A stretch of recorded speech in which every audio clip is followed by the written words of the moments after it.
Ó, doideira. Ontem nós falamos a respeito de como funciona essa imunidade inata, né? Dos receptores de tipo TOL. Só relembrar aqui o que a gente tinha comentado das estruturas presentes na imunidade inata, lembrando das células fagocíticas, que a gente tem o leucócito, o macrófago, a gente vai ter também as células dendríticas, o linfócito T citotóxico, que é a célula natural killer, as proteínas sanguíneas, que está relacionado também ao sistema complemento e agentes pró-inflamatórios. Deixa eu passar aqui só para ver se eu não esqueci, né? Que é a primeira linha de defesa, ela tem uma ação imediata, ela não é passada para os seus descendentes por ela não ter uma variação. A variação dela é o quê? Eu nasci com a proteção para as bactérias em si, a primeira linha de defesa, aquela cerca que eu tinha comentado com vocês, ela vai ser toda a vida aquela cerca, não vai alterar, não vai trocar o arame dela, não vai trocar nada. Vai manter a mesma ideia ainda dessa proteção ali. E ela é muito fácil de ser transposta, porque ela não evolui, ela mantém a mesma alteração ali, e os micro-organismos que, através de mutações, através de alterações, que variam o modo de penetrar ali. Do Previne, deixa eu ver aqui. Professor, diga. Então, eu só queria confirmar, os receptores TOL, eles vão reconhecer os DUMPs e os PUMPs, ou é só um deles? Os dois. Só que cada um, deixa eu chegar nessa imagem aqui. Aqui, ó. Só colocar a caneta aqui. Ó, por exemplo, o receptor do tipo TOL, do tipo TOL, que eu já ia falar, like TOL, tipo 1 e tipo 2, eles vão para os lipopeptídeos bacterianos, vão identificar essas moléculas desses aí. O TLR2 vai ser os peptidoglicano, o TLR4, lipopolissacarídeos, são variáveis, igual eu comentei com vocês ontem, são em humanos de 1 a 10 receptores tipo TOL diferentes. E cada um identifica uma coisa diferente, beleza? Então, vamos só voltar aqui, só para eu não esquecer o que eu comentei com vocês ontem.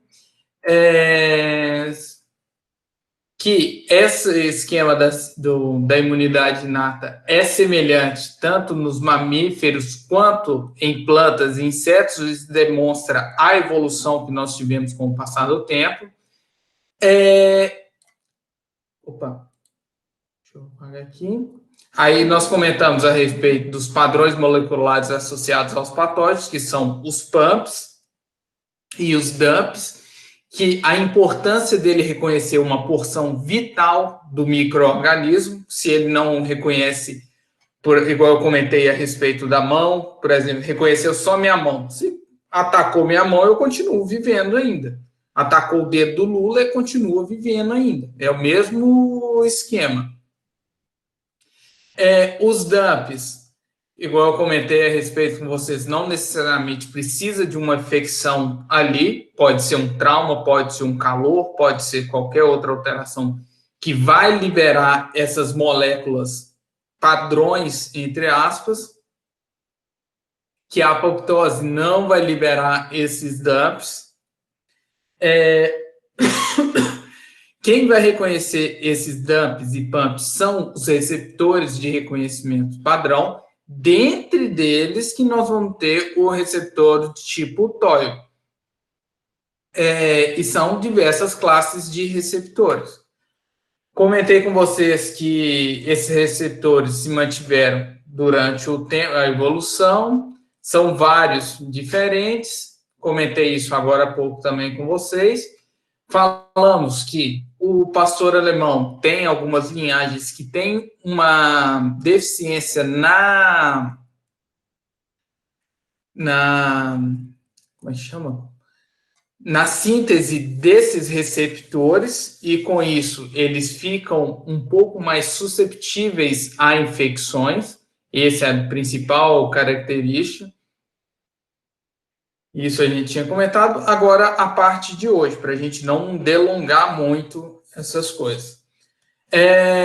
Os receptores do tipo TOL de mamíferos estão envolvidos em uma resposta a uma grande variedade de moléculas que acontece pelo micro-organismo, mas não pelas células saudáveis dos mamíferos. Por quê? Isso é um mecanismo de controle.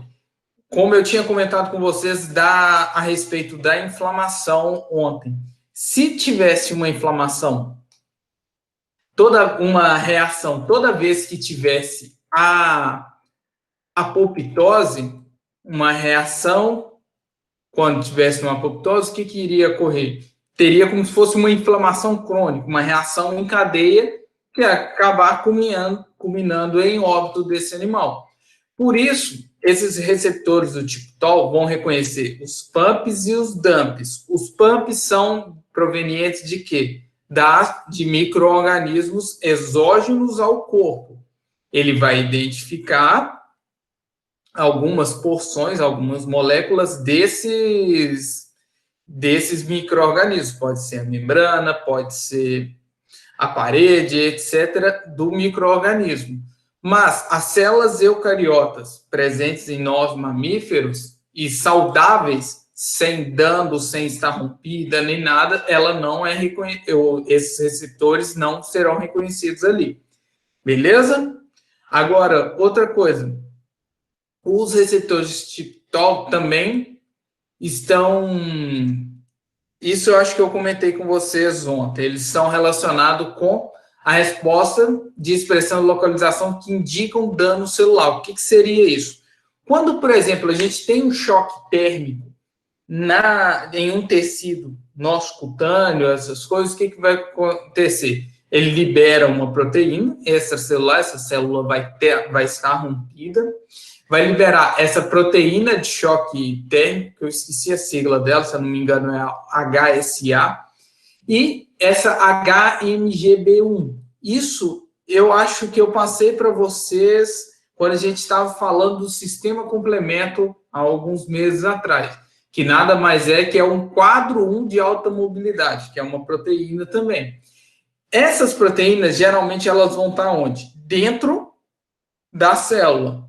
Se ela está dentro da célula, o receptor que está lá do lado de fora, ele vai identificar aqui? Não vai. Ela precisa o quê? Essa célula precisa romper para esse receptor identificar. Ou seja, quando tem uma lesão, quando tem um trauma, pode ser trauma térmico, outro tipo de trauma, que vai liberar o quê? Essas moléculas que vão conseguir sinalizar para os receptores do LITOL nas células dendríticas, macrófagos e leucócitos, etc., que aí vai iniciar uma reação. Entenderam isso? Ou eu confundi mais do que falei? Se for o caso, eu volto de novo. Isso, quando... Professor, você poderia explicar a parte da proteína de choque térmico de novo? Eu não consegui entender muito bem. Não, joia. Só um minutinho, Mariana. Então, vou apagar aqui que eu acho que eu rabisquei tudo e ficou esquisito. No caso, tem uma célula. Vamos pegar o exemplo, minha mão aqui. Peguei um isqueiro, como se tivesse um isqueiro aqui, né? Queimei minha mão. Vai ter o quê? Um dano celular ali. Geralmente, essas células vão romper e liberar o líquido intracelular. Esse líquido intracelular vai ter o quê? Essas proteínas de choque térmico, esse HMGB1, e essas moléculas, ao serem liberadas, vão sinalizar para o quê? para os receptores lactóil das células dendríticas, macrófagos e etc., para iniciar a resposta imune ali. Entendeu agora? E daí os receptores, capítulo. Isso mesmo. Isso que a Ariane comentou aí. Então, beleza. Os receptores lactóis são encontrados na superfície da célula, ou seja, tá a célula bonitinha aqui, ó. Esse receptor vai estar na superfície celular. Na verdade, ele não é assim, não. Na verdade, ele é, não sei assim. Ele vai estar intracelular também. E isso, qual que é a diferença disso aí? Quando ele está extracelular ou intracelular, aliás, vamos começar por dentro, né? Por dentro, o que ele vai identificar geralmente? O que célula, o que micro-organismo que vai estar ali? Com esse receptor lá dentro. O que vocês acham? Vocês estão tendo aula disso. Não da minha disciplina, né? Isso mesmo, os vírus. Por quê? Vírus, você não vai ver ele circulando bonitinho lá do lado de fora, não. Ele vai localizar o DNA ou RNA viral, ou pode estar também dentro dos endossomos. Isso vocês vão ver na... Deixa eu ver se eu coloquei aqui. Dentro dos endossomos, que teve aquela fagocitose, e lá dentro tem uma bactéria, algo do tipo, mas principalmente os vírus, isso aí. Por isso, esses receptores estão em diferentes locais.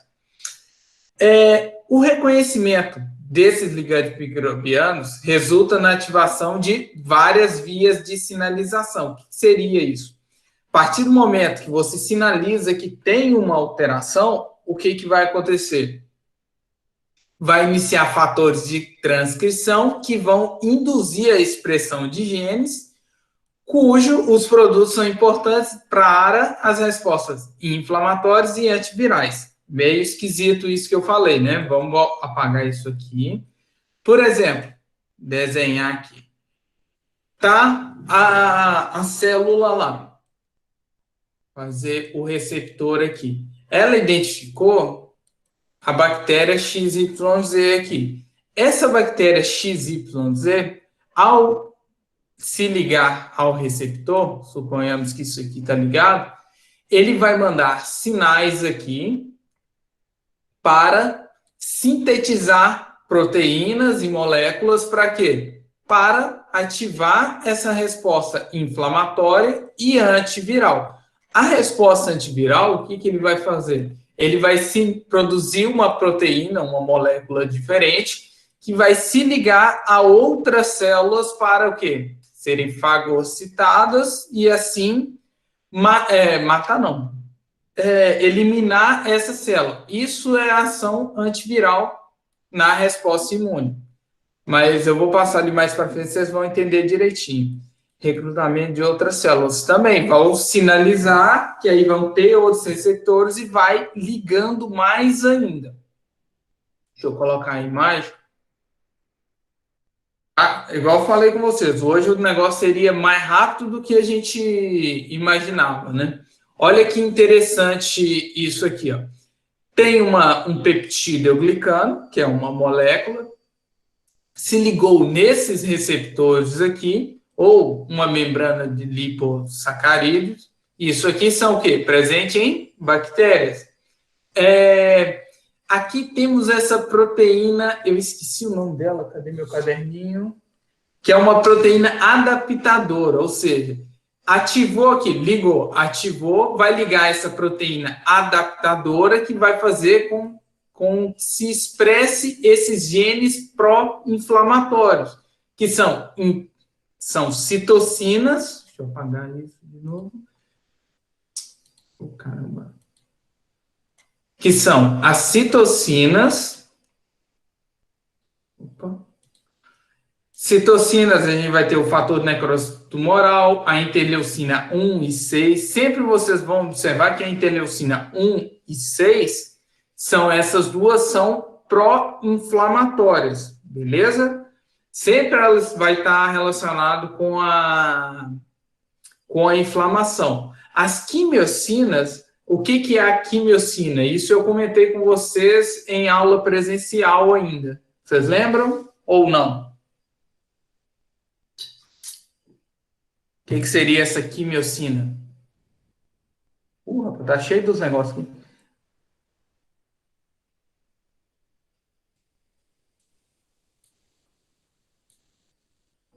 Joia. Isso, é como se fosse um chamado.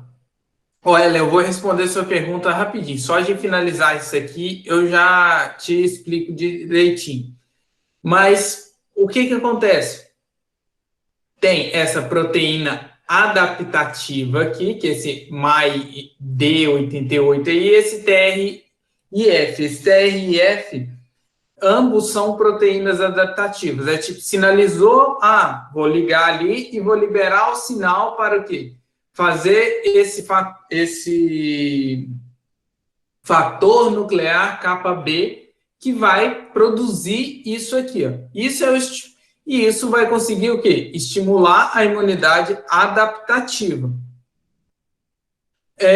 Essas quimiocinas que atuam nesse esquema igual vocês comentaram aí, vai atrair outras células. Agora, do esquema do viral que eu tinha comentado com vocês, olha aqui, ó, tá um RNA e um DNA viral aqui, o mesmo esquema, vai se ligar aos receptores tipo TOL, tipo 3 aqui, ele vai se unir com essas proteínas adaptadoras, palavra difícil, e aí vai fazer a produção desses IER, que são fatores reguladores de interferon.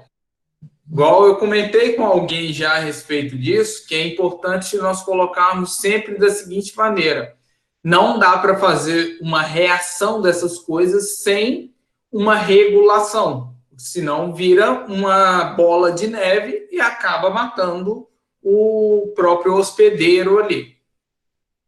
Aí vai secretar os interferons do tipo 1. Os interferons sempre vão estar relacionados ao combate viral, mas, igual pensar assim, nossa, por que não usar, então, esses interferons para o coronavírus?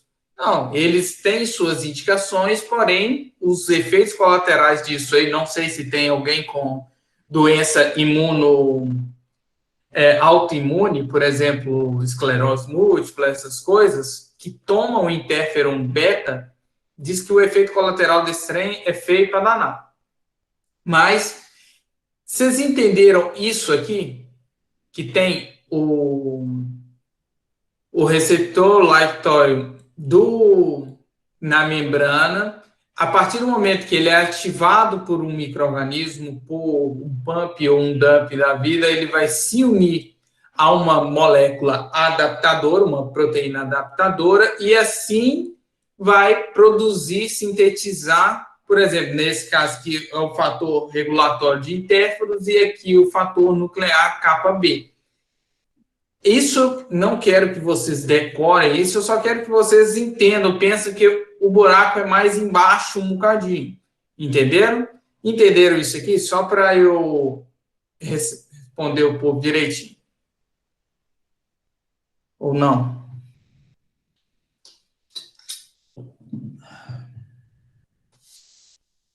Então, vamos lá. Joia. O pessoal está respondendo que sim. A Caroline boiou nessa aí. Então, vamos voltar aqui rapidinho. Apagar toda a tinta. Ó, em uma célula, vamos pegar aqui isso aqui, é o quê? Uma célula. Vamos só colocar a parede dela continuando aqui. Fica de olho nessa imagem aqui. Na superfície dessa célula, a gente vai ter o quê? Diversos receptores do tipo TOI. Esses receptores... Oi? Nada. Oi? Nada, prof. Pode continuar. Relaxa. Os receptores do tipo TOI, a partir do momento que tem o contato com o PAMP, aqui no caso nós estamos falando de PAMP porque é o quê? É um patógeno. Tendo esse contato, ele vai ativar esse receptor. Ativando esse receptor, ele vai ligar o quê? A uma proteína adaptadora. A partir do momento que liga essa proteína adaptadora, ele vai expressar genes, expressar esse fator regulatório de interferon, que vai iniciar a expressão de genes do interferon tipo 1. E a mesma coisa acontece desse caso aqui, ó, quando se liga a esse MYD88, que vai produzir esse fator nuclear KB, que vai expressar os genes inflamatórios, liberando citocinas, quimiocinas e etc. Entendeu agora? Ou eu confundi mais ainda? Acho que agora ficou mais simples. Sucesso. Agora vou voltar lá em cima na pergunta da Ellen. Posso estar enganado, mas eu tinha estudado durante a inflamação, os neutrófilos sofrem apoptose depois de fagocitarem. Não, o que você tem que lembrar, eles morrem, mas não sofrem apoptose. A apoptose, o que é? É uma morte programada da célula. A partir do momento que teve uma alteração nessa célula e levou ela, entre aspas, ao óbito, a gente não considera como uma apoptose. Agora, continuando aqui. Depois de fagocitarem o antígeno e liberam DAMPs que atraem os macrófagos. Você disse que a apoptose não gera DAMPs. Vamos supor, não gera o DAMPs na célula, vamos supor, minha pele está aqui.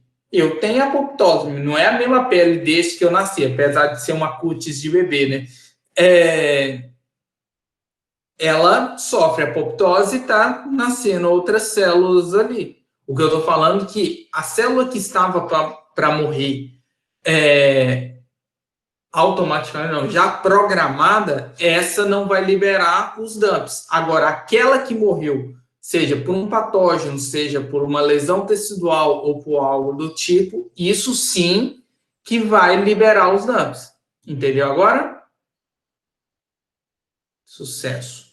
Deixa eu ver aqui.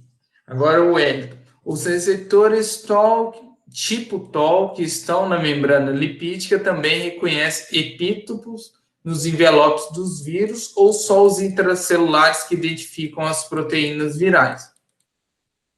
No caso, os intracelulares não vão identificar as proteínas virais, eles vão identificar o DNA, RNA, essas coisas.